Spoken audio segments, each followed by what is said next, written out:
Good morning, another video. I'm here still in Dunfermline if you've seen my previous videos. In this video I am going to go and check out the Andrew Carnegie Birthplace Museum. Again, I haven't been here before, don't really know much about Andrew Carnegie. All I do know is he kind of led the American steel in the 19th century, the kind of steel industry. And I'm going to go find out more. This is his birthplace.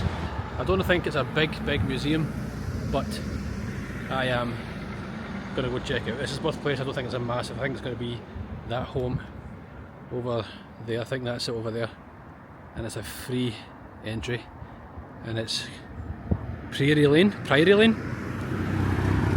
A little plaque over there as well. So we'll cross the road in a minute. A little busy road here, and check out the birthplace of Andrew Carnegie. So join me in this video for this museum tour. Let's go and check it out. So Prairie Lane, there we go, Carnegie birthplace. What does it say? The 25th of November 1835, Andrew Carnegie was born in this humble 17th century weaver's cottage. The Carnegie family lived in one room upstairs, and another family lived in the adjoining cottage. The adjacent Memorial Hall by architect James Shearer was added in 1928. And here it is the birthplace. Here is the building. We'll be going in a few moments. Free admission on the sign there. Here's the opening, the current opening hours, daily 11 to 4 PM. Here's a plaque outside. So Andrew Carnegie Birthplace Museum, millionaire and philanthropist, was born in this cottage on the 25th of November. Like I say, I only really know about the steel industry in America, how he kind of made a name for himself with that, but I'm sure there's so much more information. Just before I get inside, exploring more of the outside, it's a really beautiful building, which is now the museum. Got this ship carved into the building there.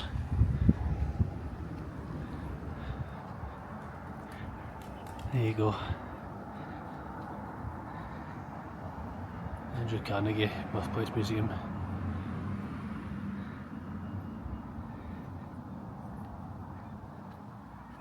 And it says there, I don't know if you can quite see it, I don't know if the camera's going to pick that up there, but see, it says industry there, the IN up and down, and then like a ship, and industry, kind of factory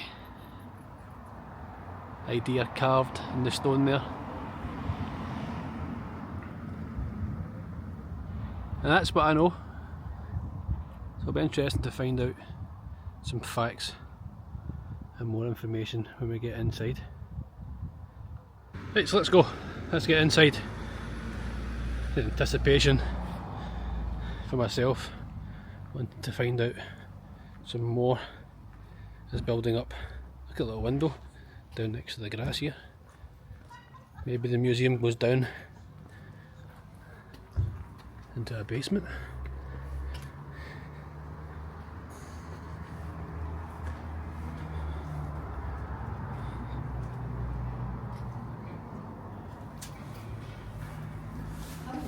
How you doing? You alright? Right, there I'm in. So this is the birthplace room. I'll go upstairs, come back down and have a look at some of this kind of information. Got the loom. I'm guessing that's what that is there. Yeah, the jacquard loom. But I'm keen just to get right up these stairs and look at the birthplace room. Let's go. Lots and lots of information given by staff here as soon as I walked in, which was really nice. Right, let's go up the stairs.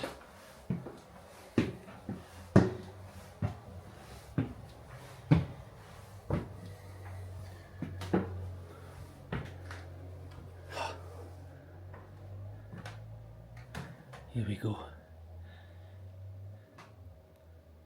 It was in this room that Andrew Carnegie was born on the evening of Wednesday, the 25th of November, 1835. His mother, father and children ate, slept, worked and played in this one room.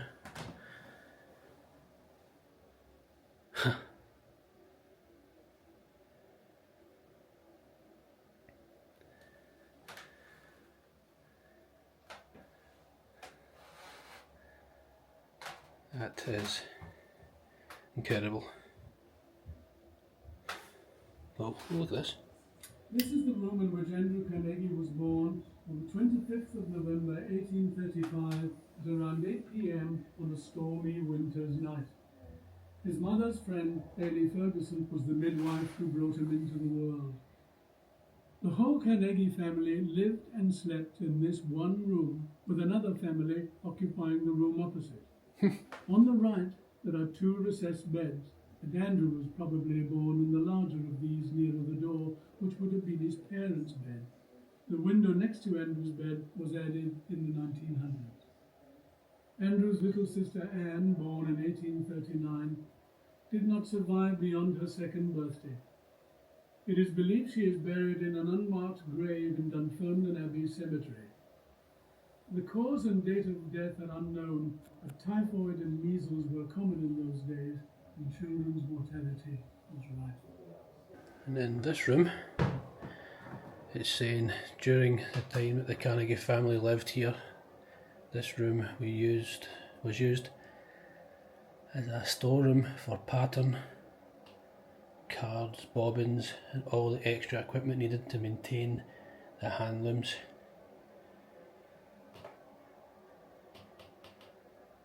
Here are the creaky floorboards. Look at the old floorboards. The image there. Just using the old apparatus, and just the smell as well. Just you can smell that history. And then here is the story, I believe, the journey that was taken to America. So leaving Dunfermline to America, there is a story here. Andrew was 8 before he went to school. Today's children start school at 5 or 6, but in the 19th century, schooling was not compulsory. In 1843, he enrolled at Mr. Robert Martin's Lancastrian School in Rowland Street, just down the hill from Moody Street, paying a penny a week for his schooling. This type of school was very common in Victorian times. It generally had one teacher with over 100 pupils in a very large classroom. In such conditions, discipline had to be strict, but the teacher usually had the help of pupil teachers or older children to deal with the younger ones. Despite the noise and large numbers, Andrew was quick to learn. In fact, the other children called him Snuffy Martin's pet, which upset him a great deal. And here's a quote from Andrew Carnegie. Fortunate in my ancestors, I was supremely so in my birthplace. Does that mean I was supremely so in my birthplace? I am a child of Dunfermline. There we go.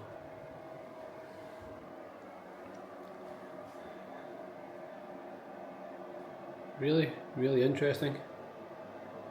And this is the birthplace section, of course, like we've seen. But the story continues in the museum hall downstairs, which we'll go and check out in a moment. But I have enjoyed this so far. It's really, really small. I mean, but even back then, was it small? Was this classed as small? All the information by the staff given. Staff have been really, really helpful, really grateful for their time telling me a lot more information. We'll just take another look. You've got William Carnegie's desk, Andrew's father, just in the corner there. Just in the back corner of the same room where Andrew was born. Just take another look around. Got a table here where they would have ate. Got some eggs sitting there.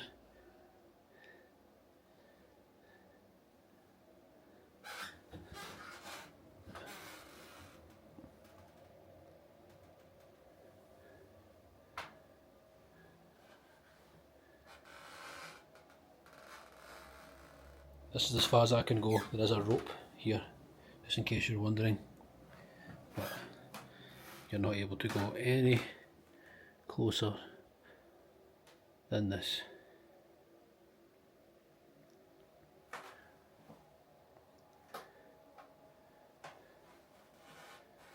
You can even dress up. There you go.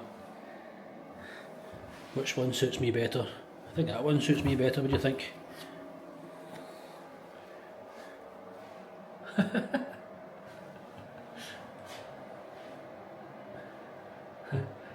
Right, let's continue, let's carry on, or let's carry on and let's carry on.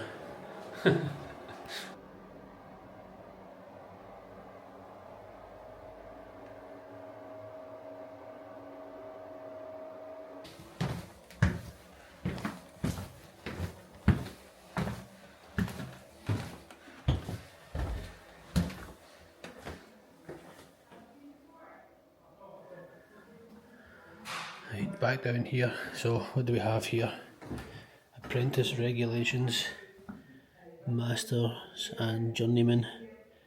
Some information there. The weavers of Dunfermline. Nice fireplace here. Some kind of drawings depicting the loom, which we're just going to have a look at just now. So we briefly looked at this. It says learn more about how the jacquard hand loom works. An amazing piece of equipment, way back then, but even now. Nice fireplace there as well. Lots of little old kind of artifacts and tools, brushes. You can really smell the smell in here.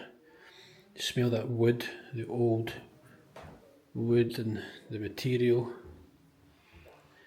from the equipment and the looming. But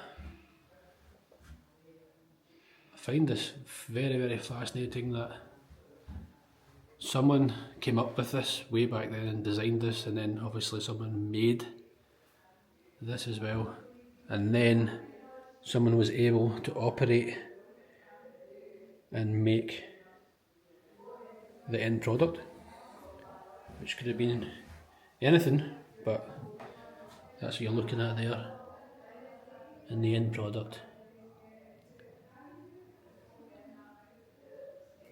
Fantastic. Right, let's head to the museum section. Oh, before we go, it says the Carnegie's hand loom weaving business prospers. So this was the family business, obviously doing the looming, and then the Industrial Revolution took over and then went to America.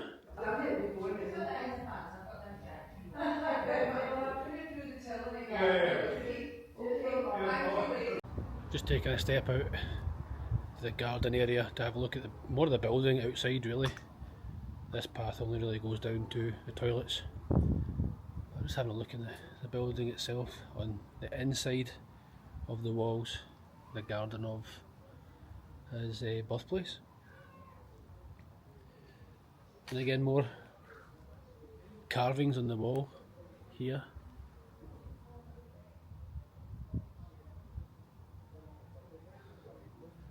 There's another one over here as well. Really a nice garden.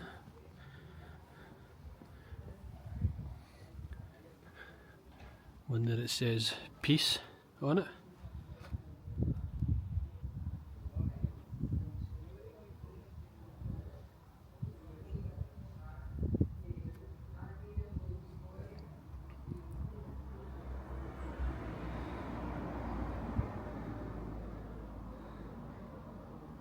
Oh, dinosaurs. Did Carnegie like dinosaurs? I'm pretty sure dinosaurs were extinct in his time as well. Anyway, let's go and see the museum section of it. Let's go back inside. Right, here we go. Let's get inside the museum.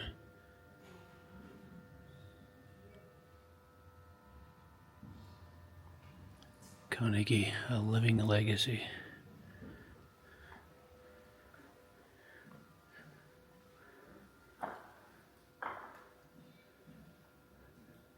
This might be the wrong side. Am I on the wrong side? America. So we've got different sections. America, land of opportunity, industry and fortune. So let's go over here. This might be where to start. The Morse code. But I believe he was very, very good at. He could understand Morse code by ear very, very young. Just something that I have found out on this trip. Lots of little artefacts. Look, a wheel tooth.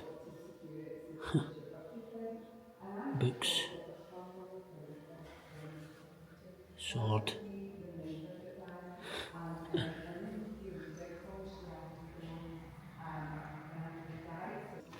And just like any other museum, I can't really talk too loud or too much, which will be very hard for me, I know. Let's take a little walk round. There it is. Busy. I'll be honest, it's very, very busy. And it's a really, really nice setup here. Look at that there, the Carnegie Hero Funds. Today there are Carnegie Hero Funds in 11 different countries. That's very interesting, look at that. Who would have thought that?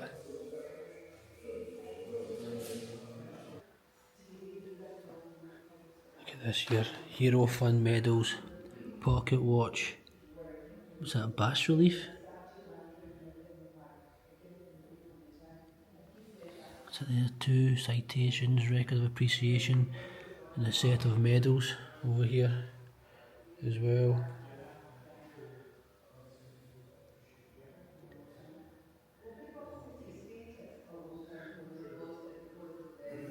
Wow. Very impressive, look at them. Don't know if they're like just big coins, but very, very impressive. Got the pocket watch as well, right in the middle of your screen. It's a really well laid out museum.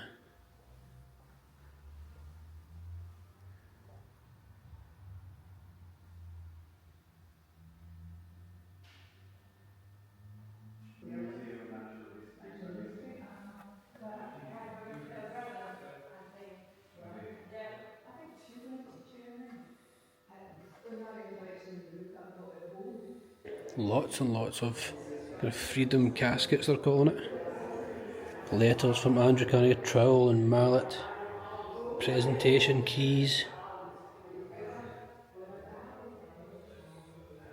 More caskets.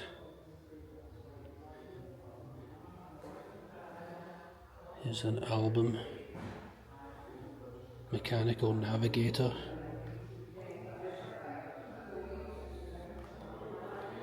In 1903, Andrew Carnegie donated 89,000, worth around 2.5 million today, to the Iron and Steel Institute in London.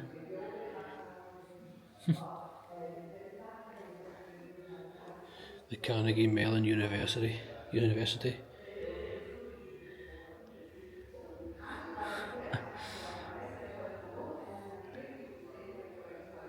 What a legacy. Incredible legacy.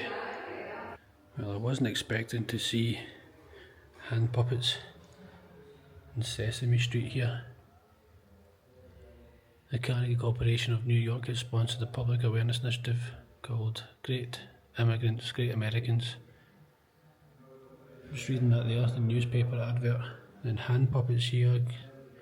Carnegie Corporation New York funded children's education studies, which led to the creation of the Sesame Workshop and its most famous program, Sesame Street. There you go. Who would have known that? Who would have thought that?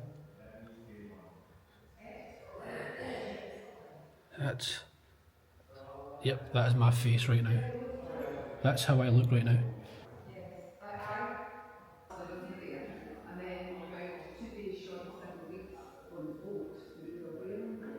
King Steel in this, sorry, I can't even talk. Industrial giant. I'm trying to whisper and take all of this in. Look at all the different notes. The prints, Civil War token, coins, photographs, prints, commemorative axes.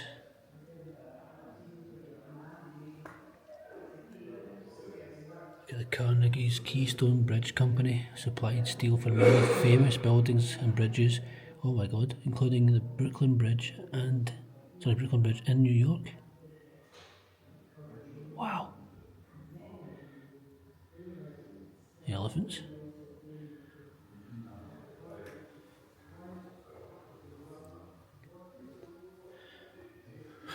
The richest man in the world.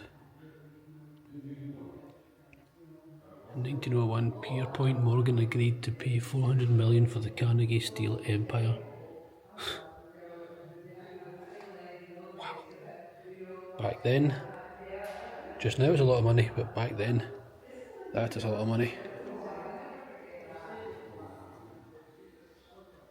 I do see quite a lot of dinosaur themes. A lot of dinosaur stuff going on there. I'm going to go have a look at that, see what the importance of that is. Dippy about a dinosaur.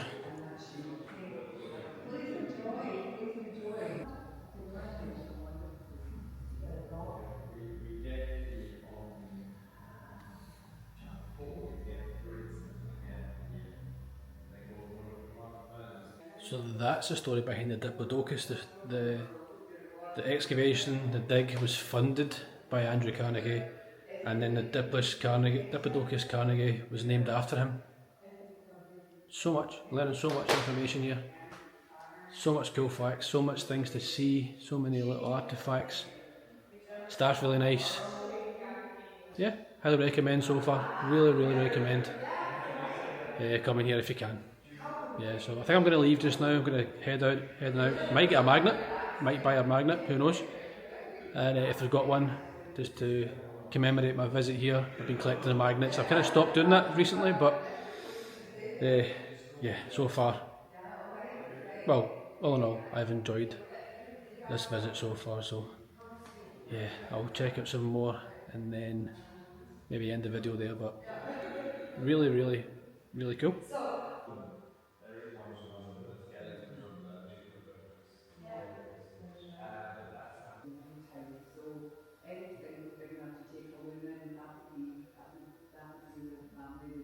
Success.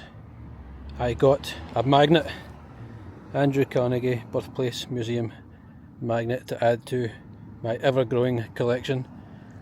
You never know when you'll be back to places like this, and in my opinion, highly recommend. There's a lot of stuff there I did not know, and I would have never known in my lifetime if I did not come and take a visit to something that is a free entry about Andrew Carnegie and a legacy that himself and his family created. And on that note, with a successful magnet purchased, I hope you enjoyed that video. I really enjoyed my time here at a free museum, but mainly learning so much information and things that I would never have thought was here. To be honest with you, I did not know this existed. I didn't know it was a free entry, and the staff were amazing. The layout, basically when you go into the main hall museum, you start from the left, work your way around, and it gives you the story, plus the birthplace as well. Fantastic setup, but hopefully you enjoyed the video. So hit like, hit subscribe, join the community, and I hope you're all well. Until the next video, take care. Bye bye.